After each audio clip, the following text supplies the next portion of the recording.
Emma, can you... That's it, perfect. Okay, welcome everybody to the local review body on Wednesday, the 26th of August, 2020. Welcome to those in attendance to this remote meeting of the local review body, I should have said. Please note that the meeting will be recorded and published online for public access after the meeting. Can all attendees mute their microphones? I'm not going to ask you to switch off your cameras at this stage because there's only a few of us. But if you could mute your microphones when not speaking. The microphone should only be switched on when you are invited to speak. Guidance on how to do this is contained in the guidance issued to you.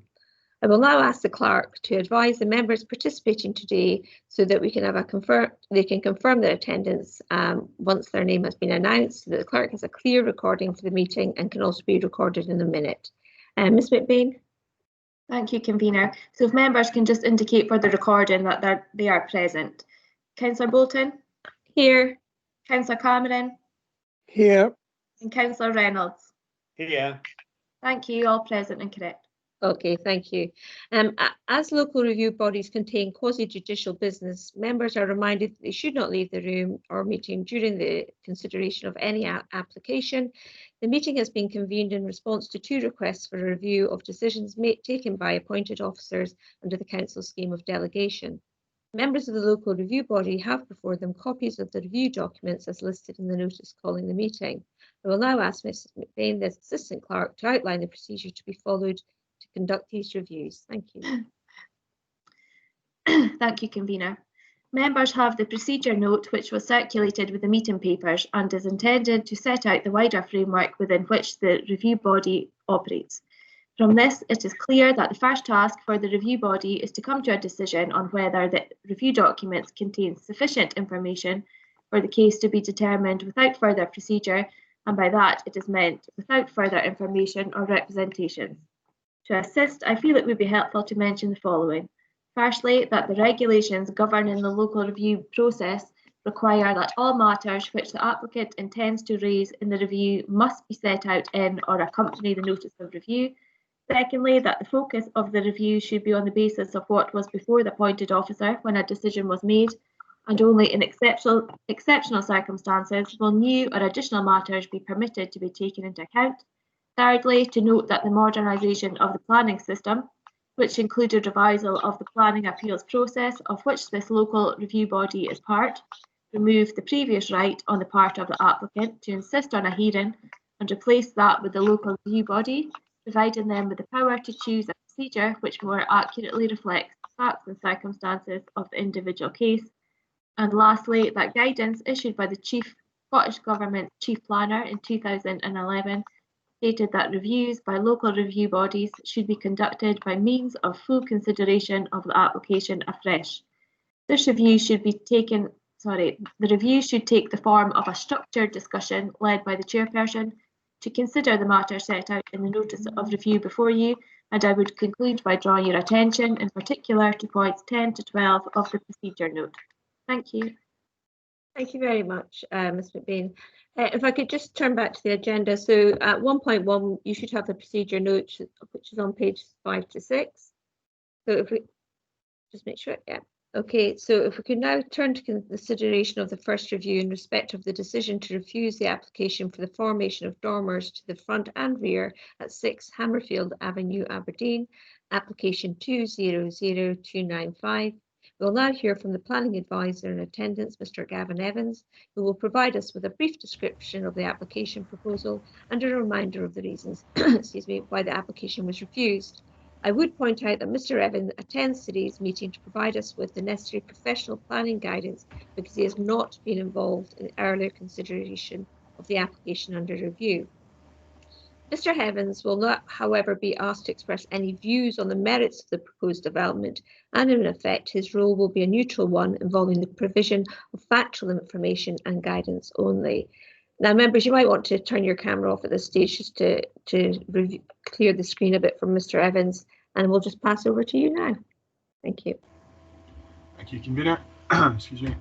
Just be a second here while I get the presentation on screen. Thank you.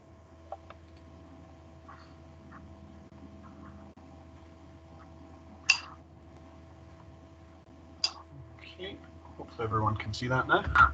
Yes, thank you.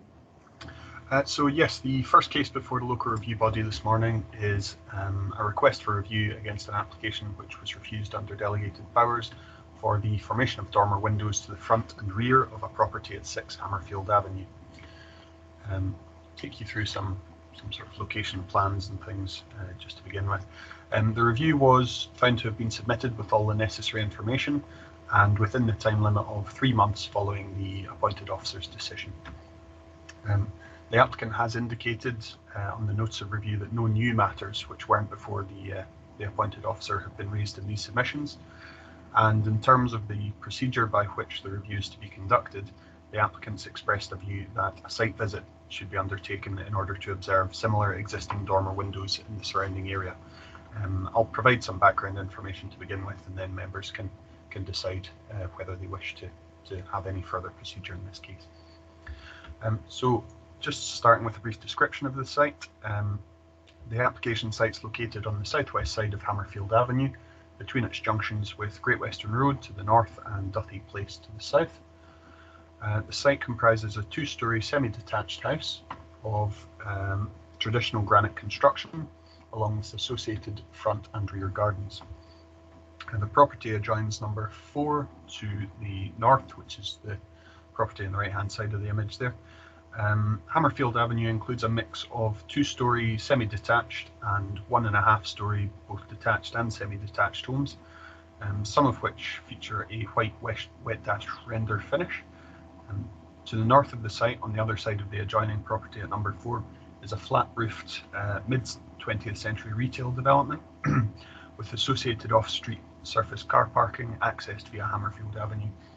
You can just about see that on the right-hand side of this image here, but if you'd like me to sort of take a look around with street view later, I can do that as well. Neither number 6 nor the adjoining number 4 appear to have been significantly altered at roof level, with no dormer windows present at front or rear. There are 2 existing roof lights on both the front and rear slopes of number 6's roof. You can just see those on the front slope here, and some images to the rear. This is a relatively recent extension that's been completed. Just look forward slightly. That was approved in September of 2016. So yeah, this just gives you an indication of the boundary walls, the size of the garden, the recent extension, and the sort of composition of the roof. As I say, largely unaltered from its original form. The officer's report notes that the pitch of the roof in this pair of houses is shallower than some of the other 2-storey houses in the surrounding area, which can have a bearing in terms of dictating the position of dormer windows within a roof in order to obtain the necessary head height for the internal accommodation. That seems to have been central in this case. The application site's located in an area that the Aberdeen Local Development Plan identifies as a residential area, where policy H1 will apply. The site's also just outside Great Western Road Conservation Area. Just worth bearing in mind that planning authorities' responsibilities in terms of conservation areas relate to the impact upon them. So the fact that a site is out with the boundary doesn't necessarily preclude it having an impact, but that's again for members to come to a view on what the significance of any impact would be. Excuse me, sorry, just flicking too far forwards there. So turning to the proposal, detailed planning permission sought for the formation of 2 dormer windows with a slated linking panel on the front elevation, which is just shown here, and additionally the formation of a flat-roofed box-style dormer in the rear elevation, just shown in this right-hand image. The proposed front dormer, if I flick back there, is essentially 2 hipped-roof dormers with a central linking section, which is just here between the 2, formed in natural slate. The roof and haffets or sides of the dormer would be similarly clad in slate, with fascias formed in white timber, rainwater goods in black UPVC, and a membrane roof over the flat linking section. It's worth drawing attention at this point to the position of the dormer on the roof, as that seems to have been central to the appointed officer's decision. It's described in the officer's report as being uncomfortably high on the roof slope, resulting in an unbalanced appearance and thereby failing to meet the requirements of the Council's relevant supplementary guidance. I'll come back to the detail of that in policy terms in a moment. So just turning to the rear dormer. The proposed rear dormer is of a more contemporary style with a flat roof. Again, formed with slated sides, timber fascias and black rainwater goods, but utilising a flat membrane roof as seen on the linking section of the front dormer. Members will note that the windows of the rear dormer are more elongated with a fixed lower section, which you can just see there, when compared to the slightly more squat front dormers there. The officer's report notes that the materials used for the window frames themselves haven't been specified on the submitted drawings, which does present something of a difficulty in terms of establishing their acceptability against our guidance. There's a question, I suppose, of whether a condition might be appropriate if members were minded to approve, but you would need to be comfortable about setting out exactly what was expected in terms of materials. So just flicking on here, this is the side view, which perhaps gives a good indication of that position on the roof that I mentioned before. So this is the wall head, and ridge is just concealed behind the chimney stack there, and you'll note that the front dormer is pushed slightly up to the upper section of the roof when seen in that side view. That's probably a better view. And this is the roof plan, which shows that both dormers are quite close to the roof ridge, with the sort of hipped roof of this part of the front dormer actually sort of intersecting with the ridge line there. In terms of the floor plans, this just shows how that change is manifested internally, with the position of the stair up to the attic shifted from that area, that sort of cupboard in there, to have that reconfigured as storage space, and then a new staircase aligned here. So that's how that reflects itself in the upper floor accommodation. So it goes from an attic or sort of store area to now providing a fairly generous sized bedroom with ensuite and walk-in wardrobe. And then again in section view, this just shows a sort of a view through, where again you get a sense of how that intersects with the ridge line and where it is relative to the wall heads. So turning to the appointed officer's reasons for the refusal. These are included in full in the agenda pack via the copy of the decision notice, but just to sort of summarise the key points. The proposed linked panelled box dormer on the principal elevation was seen to be adversely affecting the architectural integrity of the original dwelling by way of its design, siting and proportions. The box-style dormers are unsympathetic to the historic character of the building and would be sited uncomfortably high on the slope of the roof, unbalancing its appearance, particularly when seen alongside the unaltered property at number 4.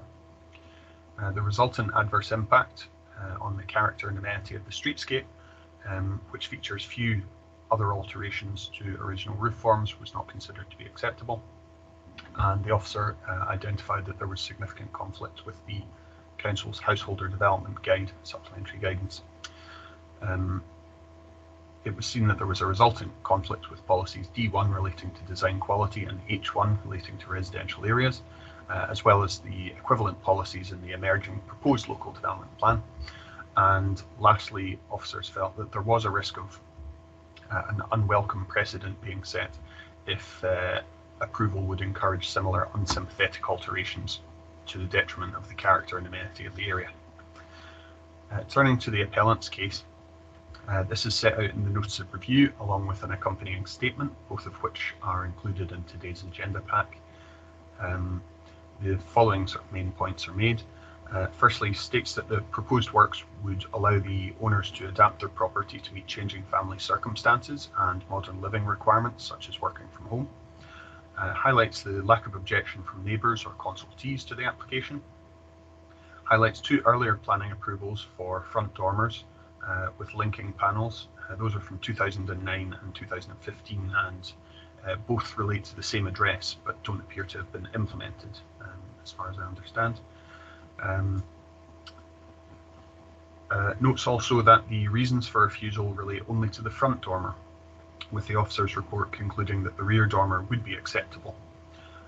Contends that there's been no significant change in the applicable policy since the 2 earlier approvals referred to, and provides extensive commentary on the correspondence exchange between the agents and case officer, which I would say to members is probably less relevant to your consideration today. Ultimately, we're looking at the final proposal rather than any previous iterations or correspondence exchanged or anything like that. Contends also that dormer windows are an established part of the character of the area, and that the proposals would not be out of place or upset the streetscape in that context. And lastly, considers that the planning authority has been inconsistent in dealing with similar applications in the same street. In terms of consultations, the local Braeside and Manifield Community Council provided no comments in this case, and the Council's Roads Development Management team had no objection to the proposal, indicating that they felt that on-street parking in Hammerfield Avenue would be able to cope with the notional increase in parking demand from the extra bedroom. There were no representations from neighbours or other members of the public, and at that point, convener, I would just hand back to you for members to consider whether they feel a site visit or any other procedure would be warranted. Mr. Evans, before we discuss that, could you maybe give us a streetscape view? You know, you're going to the Google street, so it gives us an indication, because that's what we've used in terms of, rather than going on site visit, just to give people the overview of what's happening in the street. Thank you. Excuse me. I'm sorry, I've just forgotten I wasn't sharing my screen already there. That's okay.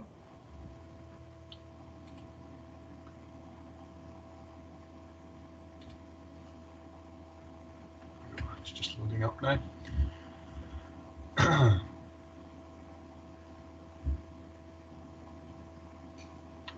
you see that okay, convener? Yes, sorry. Yeah, we can. Thank you. Okay, so on this image here, it's the left-hand property that we're looking at, and that's the application site. And if I just turn to the right here, up towards Great Western Road, you can see the surface car parking. This is a sort of retail arcade that fronts onto that section of Great Western Road. So that's very obviously a sort of modern intervention in what's otherwise a more sort of traditional granite context. And if I turn back the other way, down the street, you can see some of these white rendered properties that I mentioned in the introduction. So there's a little bit of a mix there. Directly across the street, we have a couple of 2-story properties, both of which have dormer windows, albeit you'll see that those are positioned perhaps more centrally on the roof. You know, there's a space in terms of the front, sides, and from the ridge. And if I'm perhaps just sort of move down the street, you can see the range of properties. So there is a mix between the 2-story properties and the sort of 1.5-story with dormers.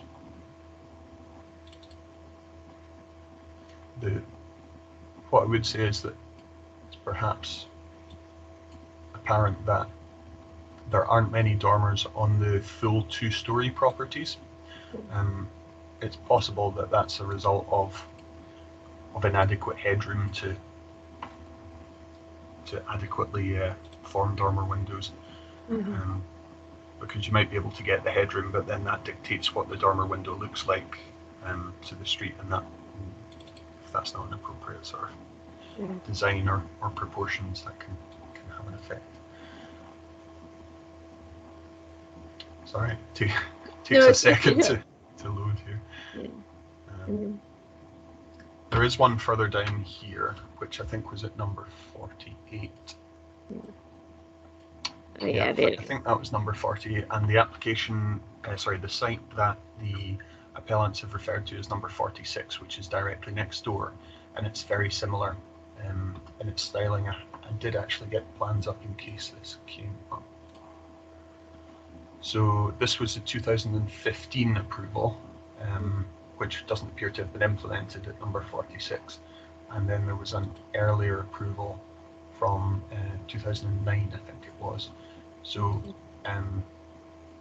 slightly different approaches, but again, there is generally a sort of broadly central position within the roof. There are linking panels on both proposals, albeit that seems to have been something that the appointed officer has had issue with on the front elevation of this proposal. I think that's fine. I think it's just to give us, I suppose, a bit of context to the street. I mean, there's lots of different house styles to start with, so it's not like it's a standard street of one style of house. So, and I think we know that will allow for different interventions. So I think that's been helpful. Thank you, Mr. Evans. No problem. Members, we now need to consider whether we have sufficient information in front of us today to take a decision on the application. Is my camera? Wait a minute, I'll put my camera back on. Members note that the applicant has stated that the local review body should conduct a site visit. Members, if you feel you don't have sufficient information, you'd like a site visit, that's for you to tell me now. If I could perhaps ask Councillor Cameron first. Thank you, Convener. No, I'm more than happy. I know the area well, so I think the information that Mr. Evans has given us gives us a good feeling for what we're looking at. So no, I don't think there's a site visit needed. Okay, thank you, Councillor Cameron. Councillor Reynolds. Thank you, Convener. Yes, I would concur with that. I don't think there is need for a site visit. Certainly the streetscapes, do they call them, are very, very good nowadays. You know, days gone by, we would have had to do a site visit, but this gives us a flavour of what the street is all about, and you know the other dormers that are in the street, and of course the vast majority of houses that don't have the dormers as well. So we can make a really good comparison and very good presentation from Mr. Evans. Thank you. Thank you, Councillor Reynolds. Okay, I concur, and I think that's why I always ask for the streetscape, because it does give us that clarity of what's existing.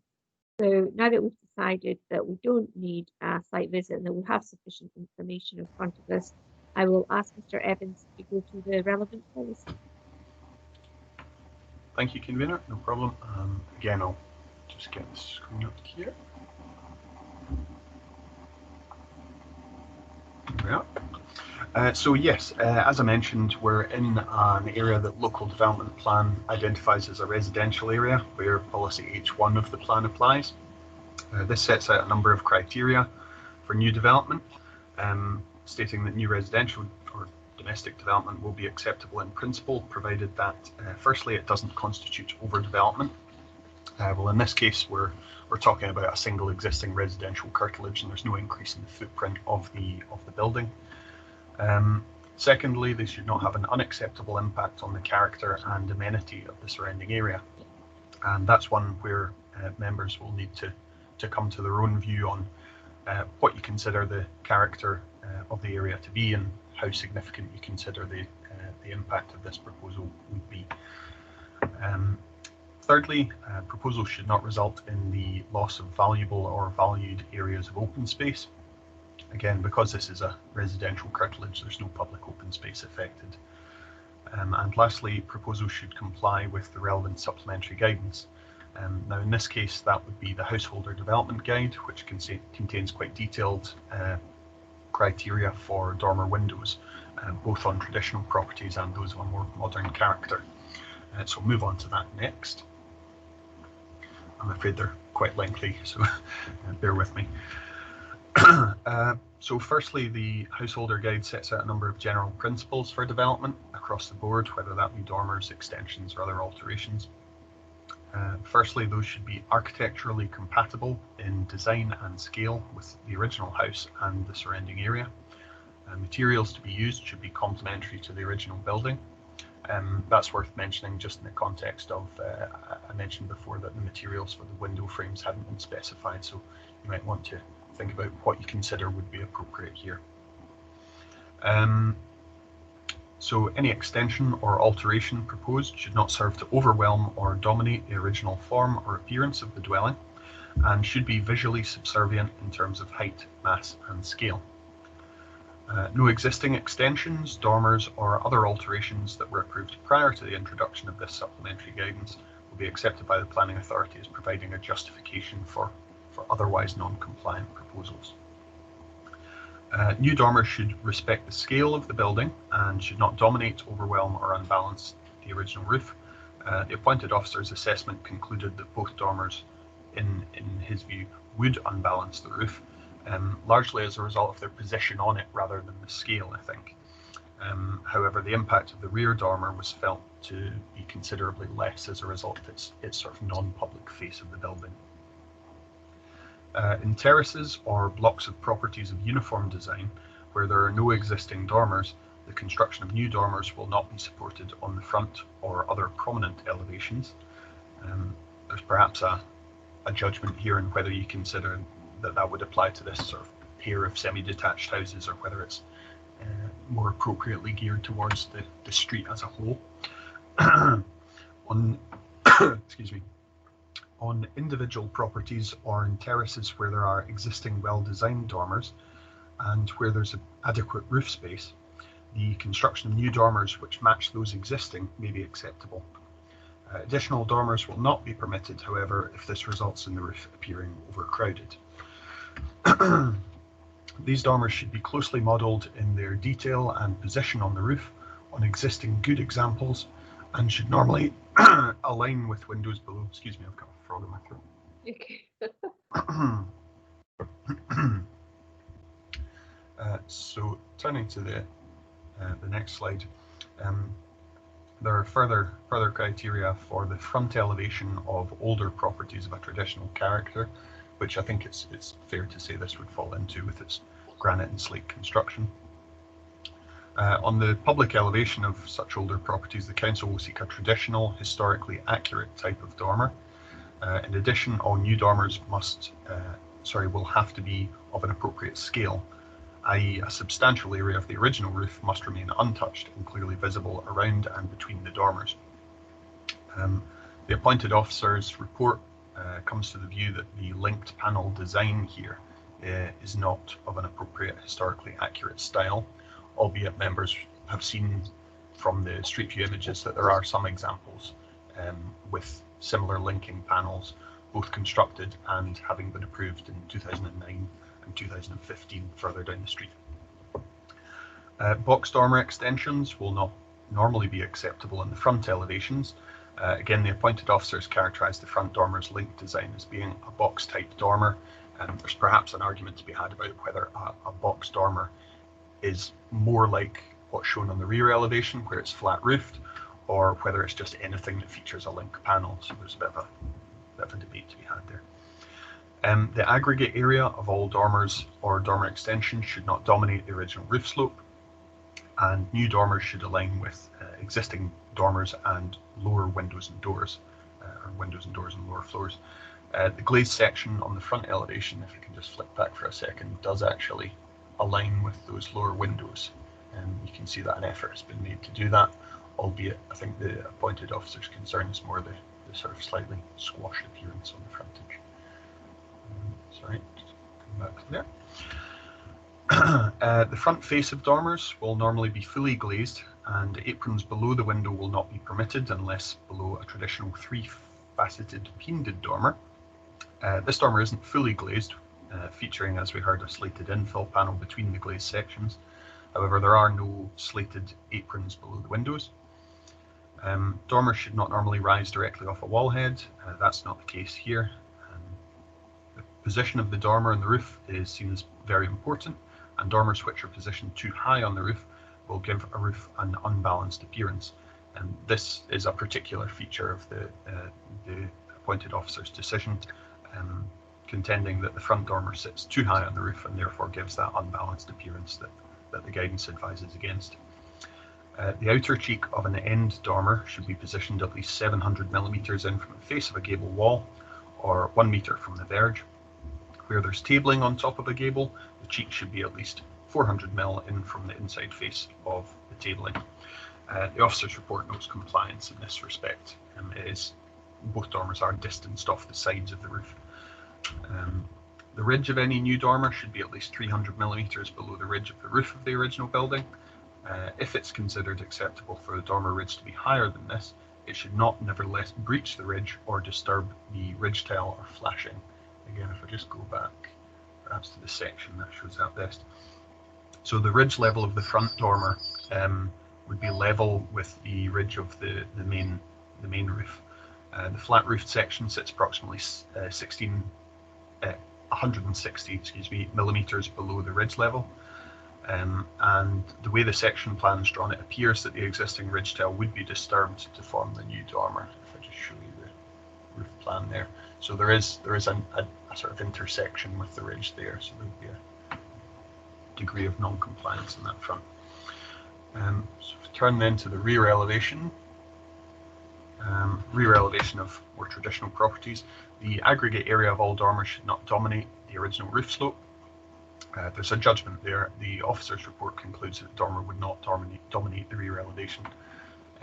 Sorry, I should have mentioned, of course, that the criteria for rear elevations are perhaps more relaxed than those on the front, reflecting that it's the non-public elevation, and the visual impact would be lesser.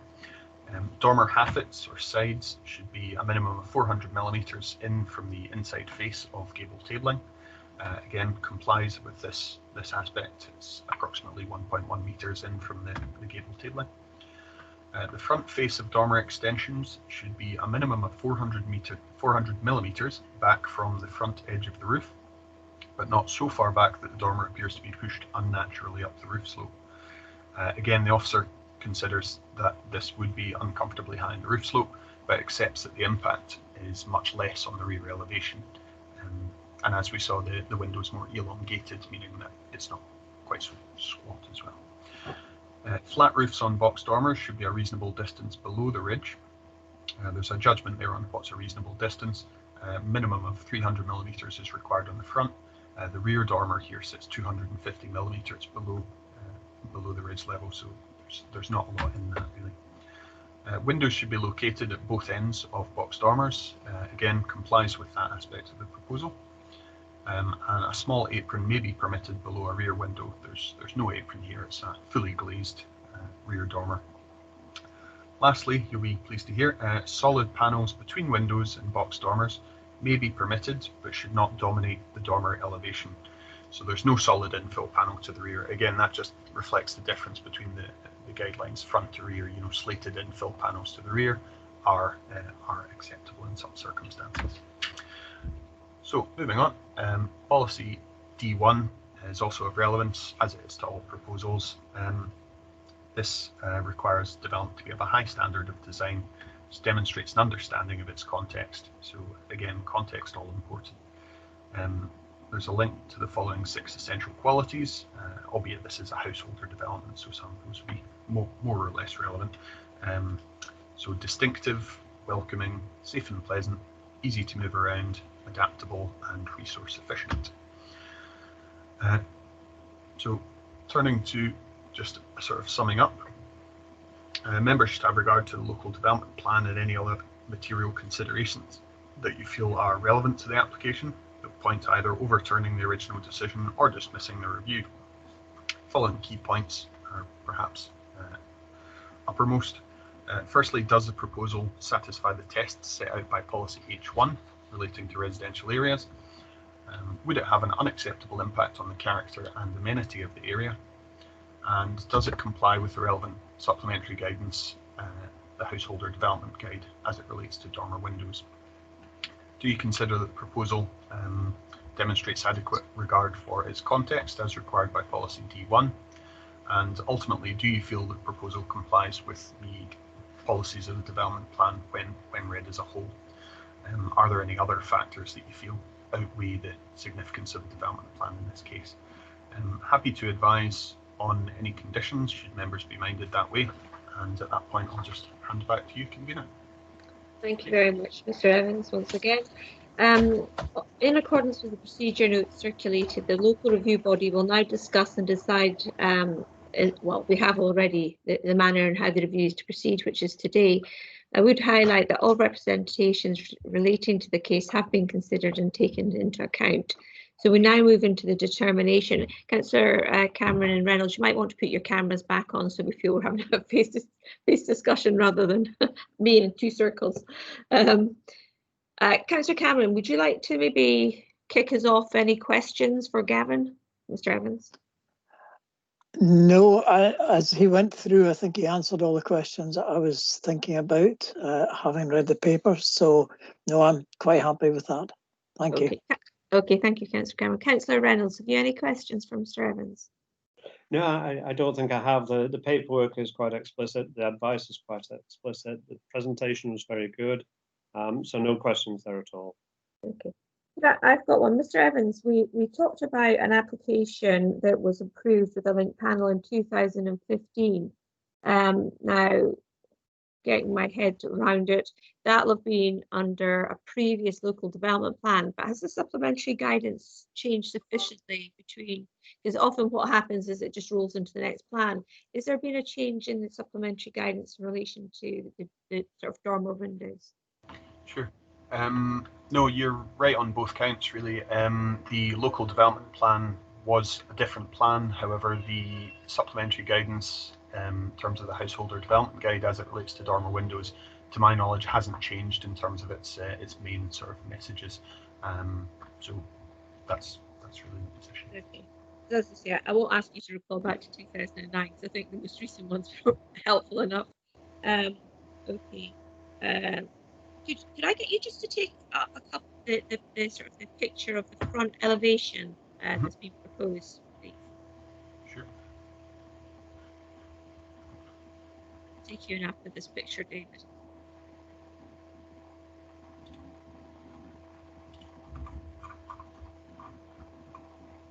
So was it the photograph you were after? No, the actual I suppose the design picture. That's it, yeah. I'm just trying to look at the. So looking at the screen, so the right-hand window is slightly below and doesn't interfere with the ridge line. Is that right? But the left-hand side, looking at it, does. Yes, that's my understanding, and that seems to be borne out by the roof plan we've got somewhere here. Yeah, so you can see that just because of the proportions of the dormers, the ridge doesn't go quite as high on the smaller of the two. Okay. Councillor Cameron. Thank you, Convener. It was really, you mentioned the previous approval. This would not be the same plan, presumably. No, the 2015 approval was at number 48, I think it was, or 46. 46. And there were two approvals, one from 2009, one from 2015. They were different, and neither one has been implemented. So both of those planning permissions would since have lapsed.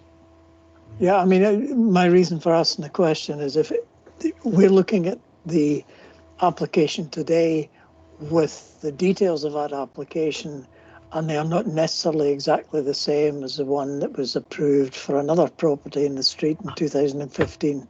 That be correct? Sorry, yes, I take your meaning, yes. Yeah. Because when that previous application was being assessed, for example, it would have been a relevant factor that there was an existing dormer window immediately next door in the adjoining property, which isn't the case here, for example. So always slightly different circumstances. Okay, thank you. On kind of a similar point, but on the 2015 application, just trying to remember it in my head, did it have the slated infill, or how you want to call it, the adjoining panel at the front? It did, yes. I can get that up for you. Yeah, please. It's just to. I mean, it's obviously got 3 windows, so it's quite different. But it's that's got right. 2. That's right. Because often, as we heard from your explanation earlier, that we don't normally like this kind of infill panel, if you like. So that was really why I was trying to get to whether the supplementary guidance had changed when we approved that. So yeah, despite it being 3 windows. The 2015 one and the earlier 2009 one both had a slated infill panel at the time that those were approved. Could you bring up and it might mean you've got to go back to streetscape, the houses that are directly across the road from them. You just have a quick look at that. Sorry, Gam. Might take me a second to That's trundle okay. my way back up the street here. Yeah. A little unresponsive.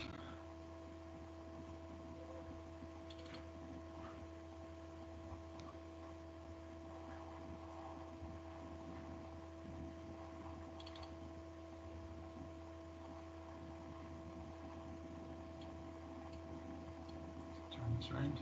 There we Okay. go. Yeah, so they're pretty horrible picture windows. Okay. Okay, that's fine. I just wanted to see what was across the road. I couldn't quite remember. And that is that one house or two? So it's like one. So, oh no, or is that Front door's just hiding there. Oh, right, I see it now. I've got the bar across my screen, so it just kind of covered it over. Okay, that's fine. Thank you very much, Mr. Evans. Any more questions for Mr. Evans? Yeah, convener, if I may. Yeah. I'm guessing that the front plan there of the property, when you're looking at the dormers themselves, the one with the highest peak that the officer is concerned about or was concerned about, what the architect's obviously doing there is trying to get the angle of the peak exactly the same on both of the dormers. If that was lowered, it would give a different angle and may not look as attractive as the architect would have liked with his planning application. Would that be correct? Yes, I think that's a fair point. If you were to have sort of different roof pitches on the two hip roof dormers, I think that would look more strange than one's ridge being slightly higher than the other, because the extent to which you'd perceive that from street level is really quite negligible. Okay, thank you. Final question, probably. So what's the difference, between the two dormer windows? I know, I say one is impacting on the ridge line, but how much lower is the right-hand one from the ridge level? Ooh, I think I did have something about that.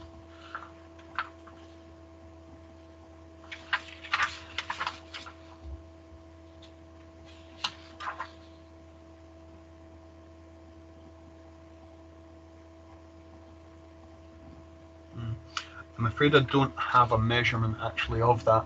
I know that the flat roofed section, which sits between the two dormers, is 160 millimeters below the ridge level, so it would sit higher than that. So, you're probably talking a matter of a few centimeters below the ridge level for the smaller of the two. Okay, so it's marginal for inconvenience in terms. Okay. Right, members, has anybody got any further questions for Mr. Evans? Okay, we obviously need now to determine our position on this application. Councillor Cameron, I've got you listed first, so perhaps. Thank you very much. It's okay. I'll make John go first to the next one. You're okay. It's all right. I'm not going to say the obvious B becomes before C, but never mind. Having heard the presentation and the questions, I'm of a mind to uphold the officer's decision. The only part of the decision that I would see as a grey area is and if you keep me right, Mr. Evans, if I get the terminology wrong, putting the link piece in as being inappropriate. I'm not sure about that, but all the other aspects of it, where the dormers are located on the roofs, rather high up, interfering with the ridge line, and all the other aspects, I would agree with the officer. So I would be of a mind to uphold the officer's recommendation. Okay, thank you, Councillor Cameron. Councillor Reynolds? I think that's beautiful. Yes, I feel exactly the same way. It's getting the balance correct. I think from an application point of view, the application that the officer had in front of them was certainly better than the 3 dormers that were on the previous application, and certainly far better than the dormers that are opposite. But I think the officer in this particular case has made the right decision. I am concerned about the way the dormer at the ridge actually interacts with the ridge of the property itself. and would certainly be of a mind to uphold the decision of the officer. Thank you, Councillor Reynolds. I think we're all of one mind here. I mean, for me, it's not the principle of the intervention in the roof, and I think that, like you, Councillor Cameron, I haven't got such an issue with the infill section because it's been done in slate, and actually once it's there, it kind of disappeared the eye quite comfortably. And I think that this sort of the sloping of the roof, you do need to have a little bit more flexibility if you're going to create space internally, you know. And I'm very supportive of making sure our older houses are made suitable for modern day living. Because, you know, that's how we retain them, and that's how we want people to continue to want to live in them. So, you know, the principle of what's being asked for me is not such an issue, but I think the refinements that could be done in terms of the interference with the ridge in particular, I think is where the three of us have a major concern. And I think if that was addressed, and obviously stipulations of the materials, to make sure that it works with the context of the house, so that you know, we do have a uniformity, particularly at the front elevation, would be critical. So I think on that basis, I'll just ask Ms McBain to agree, but I think we've concluded it's a unanimous decision to uphold the appointed officer's decision. And, you know, obviously ask that if there was a subsequent application, that, you know, it's not the principle that we've necessarily got the issue with, it's just the intervention in terms of how high it sits in the roof and its interference with the ridge line that we'd want to make sure that was addressed in particular. So, Ms McBain, could you just go around the councillors just so we've got it for the record? No problem, thank you, convener. So if you could just advise for the recording if you want to uphold the officer's decision to refuse the application. Convener? Uphold the officer's recommendation. Councillor Cameron? Yes, uphold the officer's recommendation. And Councillor Reynolds? Yes, uphold the recommendation. Okay, thank you. So that's unanimous that the application will be refused. Okay, so just to be clear about that one, convener, so that wasn't for exactly the reasons that the appointed officer stated, so that the decision notice would reflect the LRB's acceptance of the linking panel. And yeah, okay, that's fine. Thank you. Thank you. If we can now turn to the consideration of the second review in respect of the decision to refuse the application for the erection of a single-storey extension to the side of 4D View Road, Aberdeen, application 200440. We will now hear from the planning advisor, Mr. Gavin Evans, who will provide us with a brief description of the application proposal and a reminder of the reasons why the application was refused. I would again point out that Mr. Evans attends today's meeting to provide us with the necessary professional planning guidance because he has not been involved with the earlier consideration of the application under review. Mr. Evans will, however, not be asked to express any view on the merits of the proposed development, and in effect his role will be neutral, one involving the provisional factual information and guidance only. So with that said, Mr. Evans, over to yourself.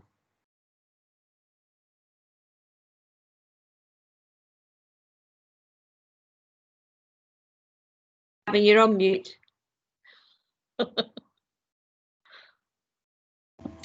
Sorry, excuse me. Okay.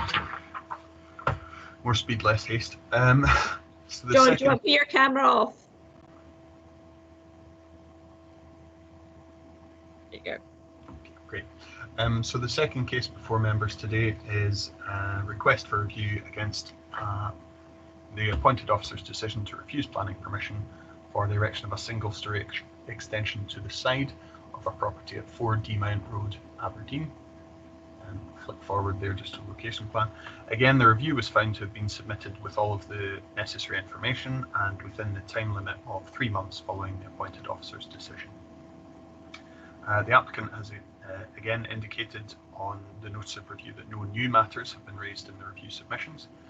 And in terms of procedure by which the review will be conducted, the applicant has again expressed the view that a site visit would be required in order to appreciate the site constraints and the factors which led to the design and siting proposed.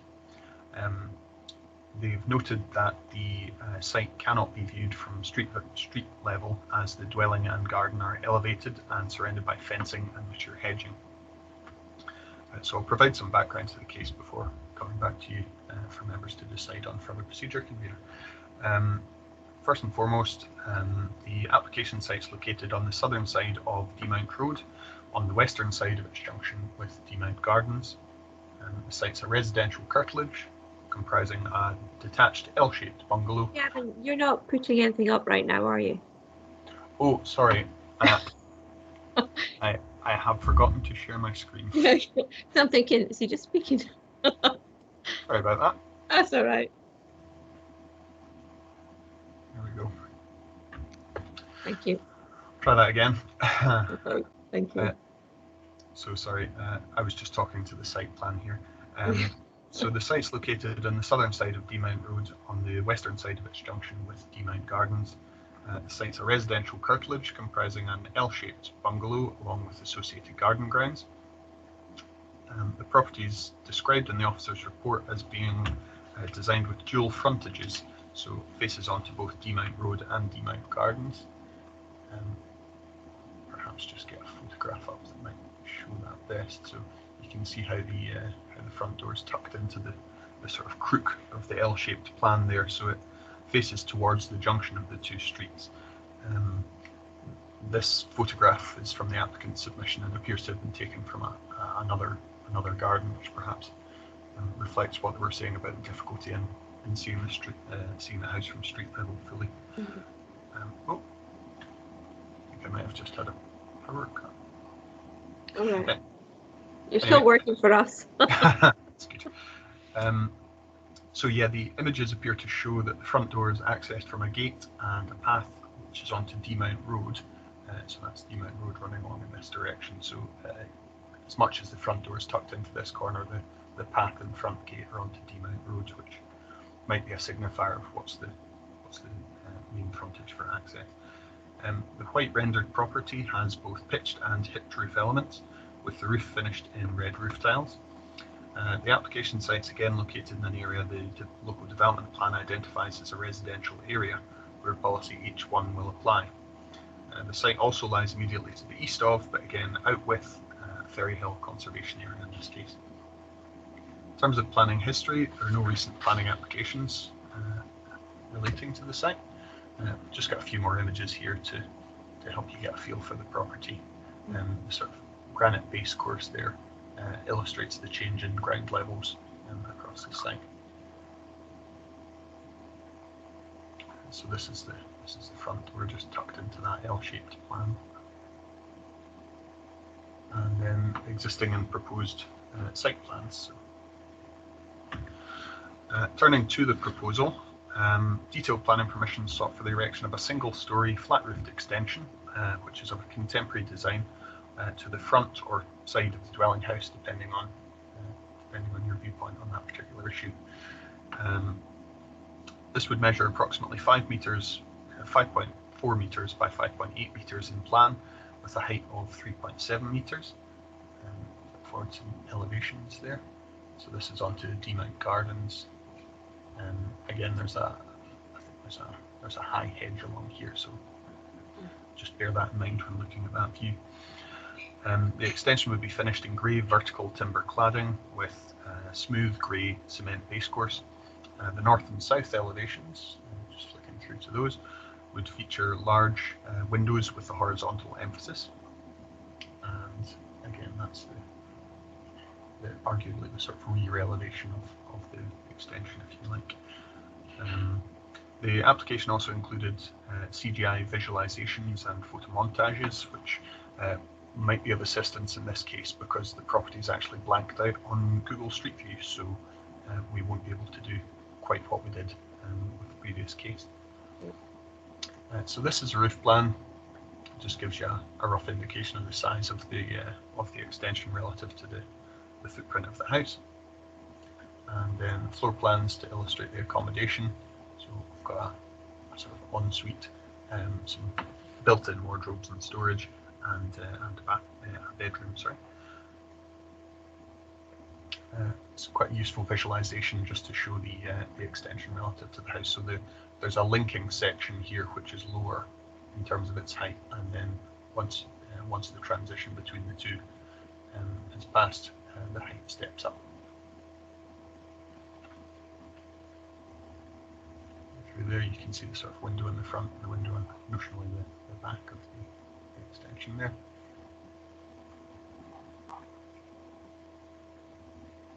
And what we've got here are some photo montages. So this isn't just a photograph, this has actually got superimposed the position and a representation of the extension. So as I mentioned before, you know, there's high hedging along that elevation there to demount gardens, which reduces the extent to which the extension can be seen. This is the front gate onto Demount Road. So again, path goes up there, and then you get the front door of the property just in here. So central to consideration of this case really is establishing what is the front elevation of the property really. The appointed officer's report has come to the conclusion that the property has dual frontages basically onto both streets, and therefore the rear, in their view, is tucked around to the other side of the property here. And if I flick back to a sort of plan view, also significant in the appointed officer's assessment was the extent to which there's a consistent building line along Demount Gardens here, and adding something out protruding almost to the edge would interrupt that pattern of development. So that's probably a good point to turn to the appointed officer's reasons for refusal. I can come back to any of these images later on, of course. So reasons stated for refusal made reference to the following points. Firstly, that the proposal would not respect the character and appearance of the existing dwelling house, as well as the character and appearance of other dwelling houses in the surrounding area.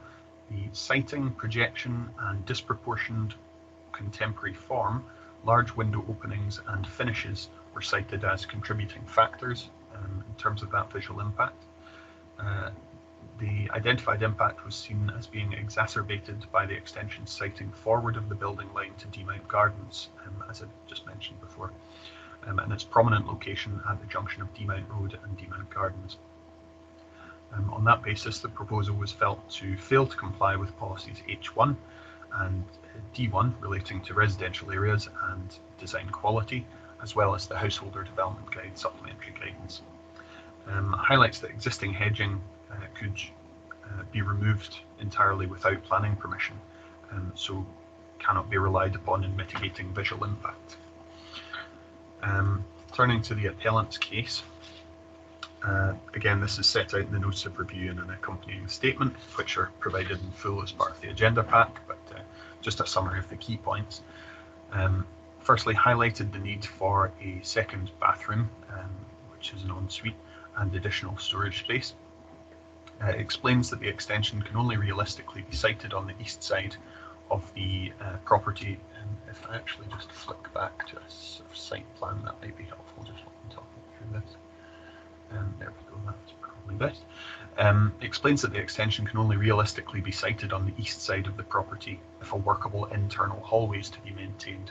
So essentially ruling out siting something round to this side of the property because of the difficulty in accommodating a workable internal layout.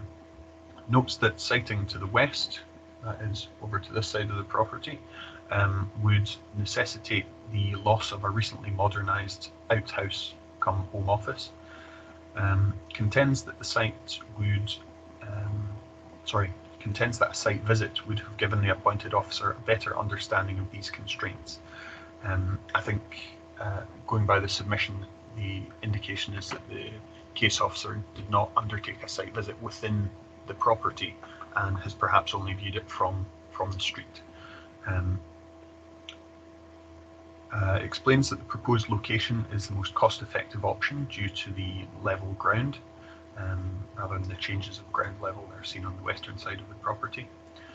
Contends that the modern design components of the building, the modern design complements the building, and does not detract from its surroundings, and suggests that concern over the building line onto Demount Gardens is unwarranted given the enclosed nature of the site and the screening afforded by existing hedging, which the owners and residents have no plans to remove. Points to support from the closest neighbours, on Demount Road and Demount Gardens respectively, and highlights a planning approval at number 1 Demount Gardens, which is just over on the opposite side of the junction here, from 2011. I've had a look at the plans for that, and it's worth pointing out that the extension there didn't involve coming out any further than the existing building line. It was sort of coming out to the side like that. So there's perhaps a nuance to that that needs to be understood. In terms of consultations, the local Ferryhill and Rutherston Community Council provided no comments, and the council's contaminated land team had no objection. Did note that part of the site is on a former gravel pit dating from 1925. However, any contamination risk from excavation would be low, so they're satisfied. There were no representations from neighbours or other members of the public, and at that point, convener, I'll just hand back to you for members to decide if you think any further procedure is required, and I might go and turn on some lights and see if I can. Okay. Thank you very much, Mr. Evans. Members, we've obviously heard that the applicant has suggested that we have a site visit. We have to decide whether we're content that we have sufficient information or if we wish to conduct any other form. Could I ask Councillor Reynolds? Sorry, convener. No, I've certainly no question to ask Mr. Evans at all in this particular instance. Well, I was just going to say, obviously the applicant asked if we wanted to go on a site visit. He suggested we would, but it's just to see whether you would like a site visit to be conducted before we determine the application, or if you're content with the information you already have. My apologies, convener. No, I'm quite happy to look at the plans in front of us, plus the visualisations. So no, I'm quite happy to make the decision today. Okay, thank you. Councillor Cameron? Yes, I would agree with Councillor Reynolds. Yeah, equally, I think we've got sufficient information in front of us to determine it. So with that, I would just ask Mr. Evans, if he's got his lights back on, if you'd like to take us through the relevant policies. Thank you, convener. The problems of working in a cupboard under the stairs. Okay, so moving on to the policy side of things, just flip forward here. As I mentioned before, we're in our residential area where policy H1 of the local development plan would apply. As we heard in the previous case, there are some criteria set out by policy H1. Firstly, proposals should not constitute overdevelopment of a given lot. There is an increase in the footprint of the building here, so there is a judgment there for members to make. Ultimately, the appointed officer's report didn't really hang anything on overdevelopment of the plot. Secondly, proposals should not have an unacceptable impact on the character and amenity of the surrounding area. Again, that's a judgment for members to make on what you feel that character is and how significant any effect would be. Thirdly, proposals should not result in the loss of valuable or valued areas of open space. Again, because we're within a residential curtilage, no public open space would be affected. And lastly, proposals should comply with relevant supplementary guidance, which in this case would again be the Householder Development Guide, albeit as it applies to extensions. So we'll consider that next. So firstly, there are some general principles set out for all types of domestic alteration.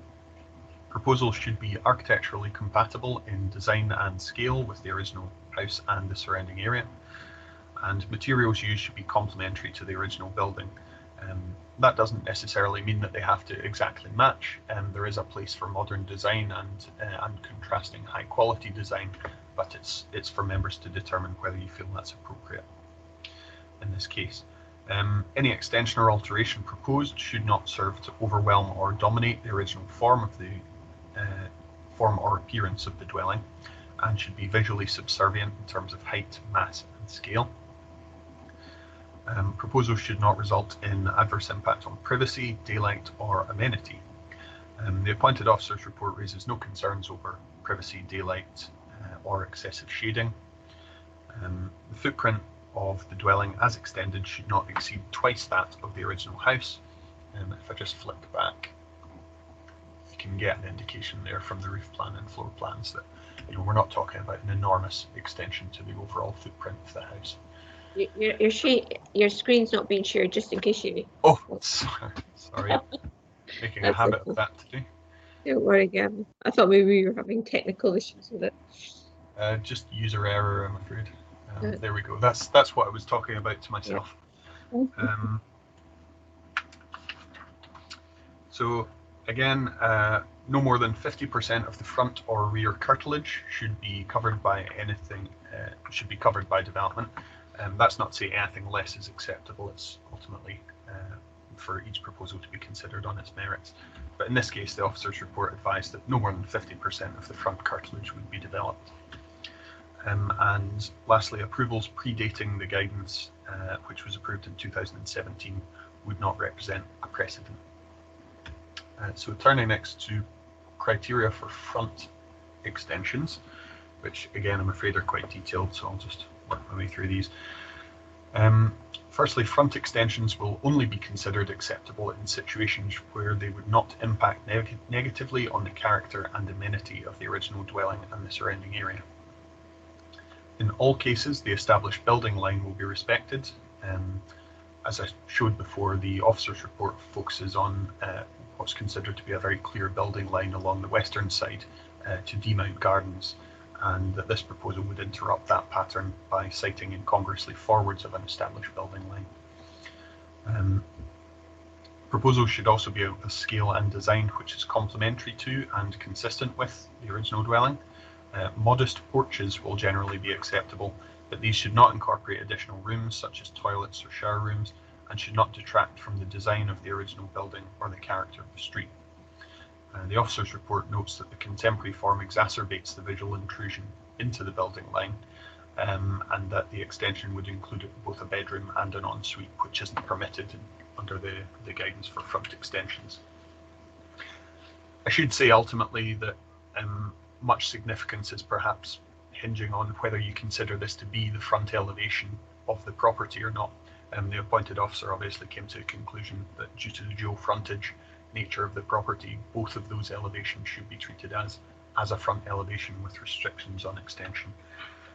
But members may come to a different view. Sorry, just lost my place momentarily. In all cases, careful consideration will be given to the impact on adjacent property, visual impact, and the extent of any building line and the position of the adjacent buildings generally. Given the wide variety of house types across the city and the existence of dual frontage dwellings, it will be for the planning authority to determine which elevation forms the principal elevation of a dwelling for the purposes of this guidance. It's worth pointing out that that perhaps is getting slightly more at properties where there's doubt about what's the front and what's the rear, which I think is common along the likes of the Deeside Way, rather than this sort of corner plot situation. Also, any front porch extension should incorporate a substantial proportion of glazing in order to minimise its massing and its effect on the streetscape. So turning then to policy D1, as I mentioned before, this relates to all developments, or applies to all developments, and requires development to be of a high standard of design which demonstrates an understanding of its context, with links to these 6 essential qualities. So, summing up main points for consideration. Firstly, do members consider the proposal complies with the tests set out in policy H1, applying to residential areas, including its impact on the character and amenity of the area? In terms of design, is the proposal of sufficient design quality, having regard to its context? And would it accord with the general principles and more specific guidance relating to front extensions set out in the Household Redevelopment Guide? So when you take that all together, do members feel that this proposal complies with the development plan as a whole? And if not, are there any other material considerations that outweigh the plan in this case? Happy to advise on reasons for decision or conditions as necessary. Thank you, Convener. Okay. Thank you very much, Mr. Evans. So moving back to the procedure note, which has been circulated, the local review body members will now discuss the application. Councillor Reynolds, would you like to start off on this application? Thank you, convener. Yeah. Do you want to put your cameras on, David and John? Sorry. That's okay, thanks. Okay. I suppose a general point, first of all, I do like modern architecture, and particularly the use of natural materials such as wood, etc. I don't know whether it's fitting in this particular case. Looking at the photos and the scapes, etc., that we have in front of us, it doesn't seem to blend in with the existing property. And I wonder what other members' feelings are on that. Councillor Cameron?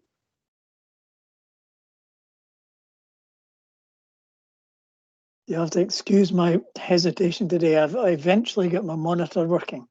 Oh, But if I look at the monitor, you see the side of my head. I'd forgotten Is about that like your best elevation? Well, it might well be. Maybe I should look at the monitor more. I would agree with Councillor Reynolds' comments in relation to use of natural materials and modern architecture. But equally, in this particular case, I find myself completely with the officer's recommendations here and the reasons for them. You know, just to kind of, I suppose, add my tuppence worth. I mean, I agree with, again, all your comments, both yourself, David, and John. You know, I think there's always a place for modern architecture. And if we look at policy G1, it talks about being distinctive, but this might be distinctive for the wrong reasons. And I think context is hugely important. And I think that this building or extension doesn't fit within it, the context, the surroundings, and would stand out, as I say, for all the wrong reasons rather than the right reasons. Yep. I think it's unfortunate for the owner that they do have a dual frontage. However, that's never been different when they bought the house. That's just the reality of it. And I think, you know, that the officer has nailed, I think, every aspect of this application very well. And I would certainly be supporting upholding his decision in entirety, because I don't think that he's missed anything. And I'm not in contention with anything that he's actually, or she has said. So for that reason, I again would be, I think, of the same mind as both of you, and that is to uphold the officer's recommendation in full. So if we're in agreement with that, I'll ask Mrs. McBain just to go to the vote, please. Thank you, convener. So if members could just again indicate for the recording if they're happy to refuse the application in line with the officer's recommendation. So convener? Yes. Councillor Cameron? Yes. Thank you. And Councillor Reynolds? Yeah. Okay, thank you. So the application is refused. Thank you. Thank you very much, Ms. McBain. So thank you, everybody, for attending today. That concludes the business of the local review body. Thank you, Mr. Evans, Lindsay, everybody else that's on the call that have been here to monitor and assist. And that concludes business, and the recording will now stop. Okay. Thank you.